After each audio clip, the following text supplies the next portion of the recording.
Gusto namin ng not the usual na Tulip Festival experience. Kaya ngayon, may hinahabol kaming oras. Kalaban namin ang antok at ang araw. Aabot kaya kami?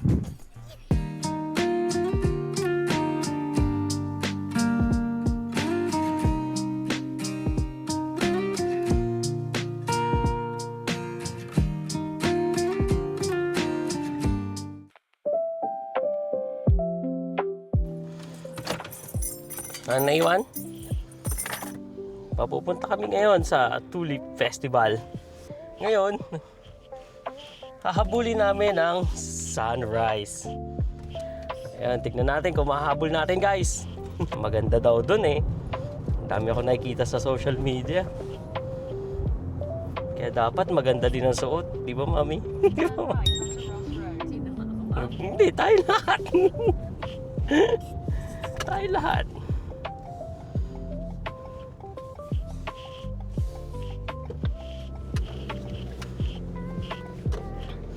So ano ba meron doon sa Harrison Tulip Festival?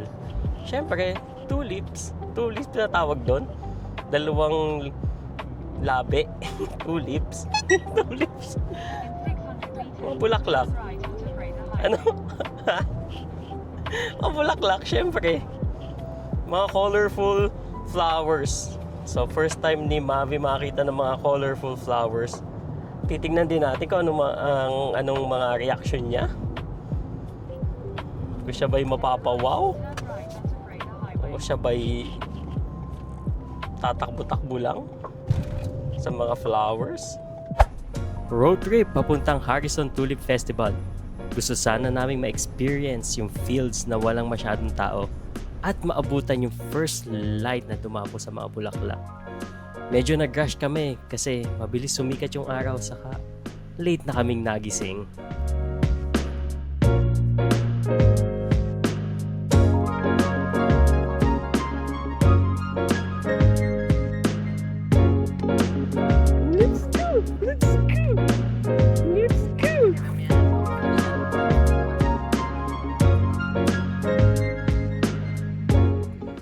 Ang ganda dito. Woo. You know, hello, mommy. Hello. Yan guys, nakakating kami. No? At hinahabol namin ng sunrise. Ay, nakaganda dito guys. So, yun o. So dapat dito, nandun. So sulit naman yung maagang gising, di ba? Maagang gising. Takbuhin natin. Takbuhin natin.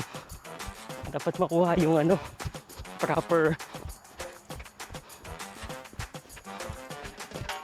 angle. Ang ganda dito.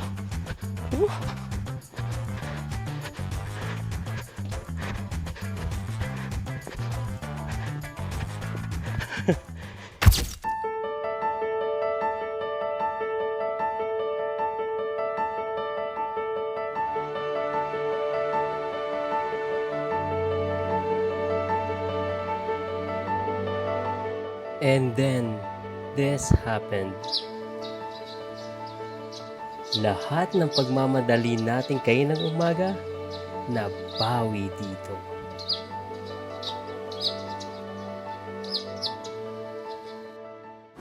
Habang naghihintay sa sunrise, may nakatabi akong videographer. Sa sobrang professional ng datingan at setup ni Kuya, napa-English pa ako nung una. Yung pala kababayan natin. At ang malupit, may top secret mission siya. Nandito siya para i-shoot ang isang surprise proposal ng hindi maahalata ng girl. Mission impossible sa gitna ng tulip field. Shout out muna kay Kuya Jomar, oh. Hello! Hello! Vision po. Hello! Kamutan, pangalan ko Flip Vision. Oh, Flip Vision na yun. Yung channel din? Hindi po, Instagram, Facebook. Oh, follow guys! Follow! Oh. Piti Kuya. May ko-cover siya. Secret nga lang daw. Pero pag in-upload ko na to, hindi na. Tapos na.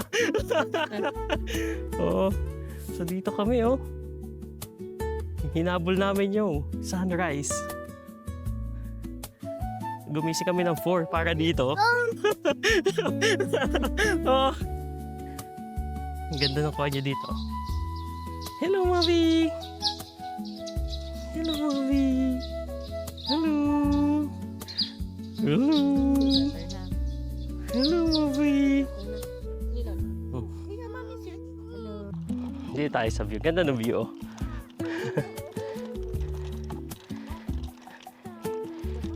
Yan, oh.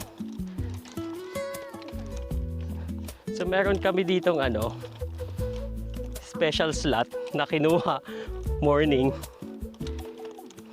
Kasi usually 8 pa ang nito eh. Regular na bukas. Pero may special na slot for sunrisers. So mga 6 bukas na sila para matimingan yung sunrise. So nakuha naman natin. 'Di ba? Sulit naman yung gising. Tapos yun, lakad-lakad lang dito. Oh, itong Tulip Festival. So ang Tulip Festival is lang siya, no, may season na lang. Lang siya from siguro ilang weeks lang to, no, mga 4 weeks lang. Pagkatapos nun, hindi actually months eh. 1 month and a half. Pero yung peak ng tulips is eto, ngayong season na yun, no?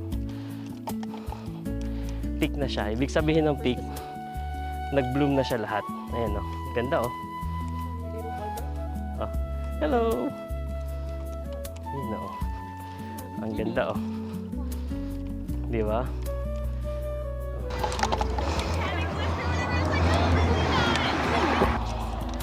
Yun, oh.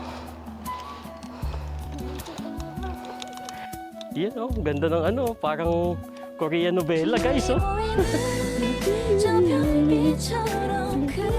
Kunwari drone shot.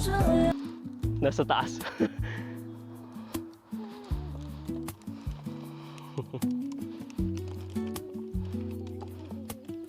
And guys, so ang ko dito, hindi, may kausap ako. Ito kami. Ulit. Picture lang.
Para sa kami, no? Ganda talaga dito, guys. Naluluha ako sa ganda, eh. Yun, no? Lalo na ito. Tuntuan din to si Mami, oh. Yun, no? Gandang kuha. So yun lang ang aming short trip dito sa Harrison Tulip Festival. So mga sunrisers, no? So hanggang sa susunod, no, sa aming kwento sa Canada. Yay! Bye-bye! Bye-bye! Bye-bye! Bye-bye! Bye-bye! Bye, guys! Bye!